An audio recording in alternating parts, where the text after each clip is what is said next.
Let's make a video about the Old Testament in regards to objective morality, because I get a lot of messages about this. Some people feel that the Old Testament contains things that some people feel are immoral, such as when God flooded the world, or when God commanded the Israelites to go into the land of Canaan and kill every man, woman, and child. Or how about some of the commandments regarding slavery? That's a big topic. Or when God commanded the Israelites to stone adulterers and homosexuals and Sabbath breakers. Is this truly an objective standard of morality? And why don't Christians do these things today if they say the Bible is the Word of God? And how about this one? Is the Old Testament God the same as the New Testament God if the Old Testament God exhibited such wrath and vengeance and justice, as opposed to the New Testament God who seems really big on forgiveness and loving kindness? We're going to be answering all of that in this video! Okie dokie. So where do we begin? Let's wrap up our conversation regarding objective morality. We've been making a lot of videos about it, and I figure here's a good place to take it and wrap it all up. So, first, I want to make a comparison between subjective and objective morality in regards to the Old Testament, because we need to figure out how we're going to view it.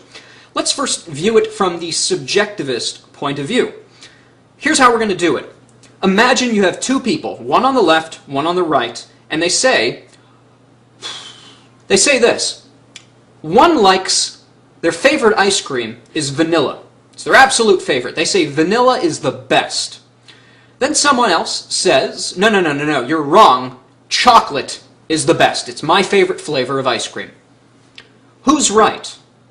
Well, in this case, they're both right, because flavor is something that's subject to the person doing the tasting. I have no right to tell you to enjoy my favorite ice cream because you're going to enjoy your favorite ice cream, and me saying differently isn't going to change what you like. Now, if that is how we are to view morality, one person would say, perhaps, I think the Old Testament is great, and maybe we should have slavery and stone adulterers. And another person will say, no, on my scale of morality, that's pretty low, and I don't like that at all. Now, who's right and who's wrong given this view of morality? In this case, neither of them are right or wrong because they're only talking about how they feel. We've talked about this in an earlier video, but I'd like to wrap it up. If morality is only about how we feel regarding certain behavior, then really it's just like people going to a movie theater and saying yay or nay. And that's all it is. No one's right, no one's wrong, it's just how we feel. That's a pretty poor way to determine right and wrong. And if you're going to approach the Old Testament and say, no, that's not an objective standard because I don't feel that that's moral, what you're really doing is setting up another standard by which to compare the Old Testament to, and you're using that as the objective standard. If it's both subjective, if you have your own standard and the Old Testament has its own standard, well, if they're both subjective, then neither is more correct than the other. In order to determine right from wrong, you do need an absolute standard that says, this is right, this is wrong, and you can't say squat about it. That's an objective standard, and that's what we're looking for. Now, I've made no argument, be careful now, I have made no argument to suggest that the Old Testament or the Bible as a whole is the objective standard. I've not made an argument as to why you should believe that the Bible is the Word of God or is the objective standard. All we're talking about is how we're going to approach and evaluate moral claims. On the basis of subjectivism, we have no right to analyze, evaluate, or criticize any moral standard if morality is subjective. If you want to hop on board the train of objective morality, which is where I'm standing, you'll have to agree there is an objective standard, regardless if you agree that it is or is not the Bible.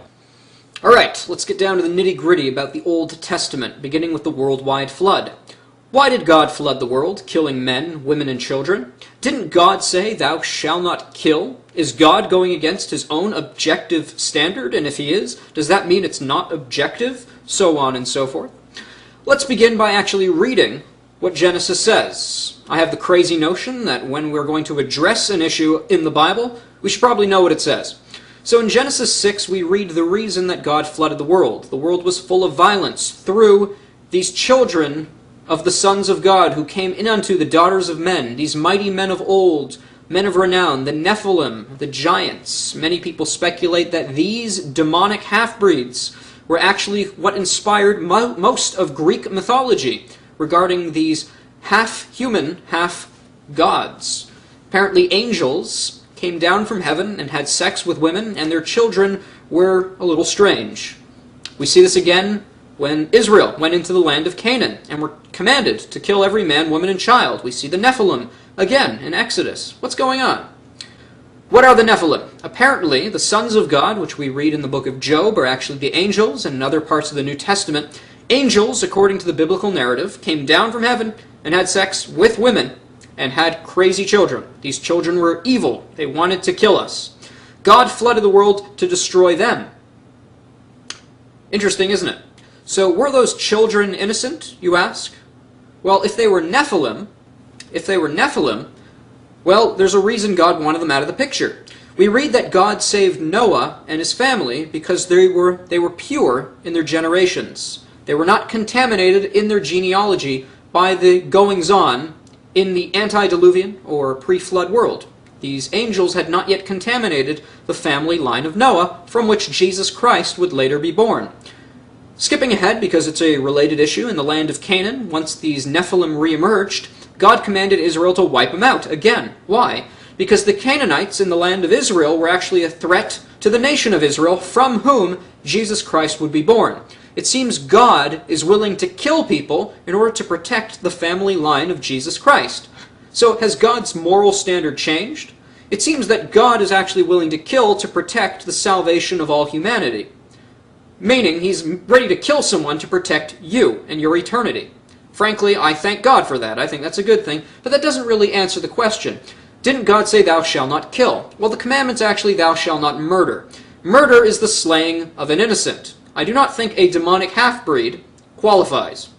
Now, if you want to say that, well, maybe not everyone in that pre-flood world was actually a demon, and let's say that you don't believe the story at all, within the context of the narrative, if there is a demonic child, it is worthy of death because it's jeopardizing the salvation of the human race. Within the context, if that's true, that seems to make sense.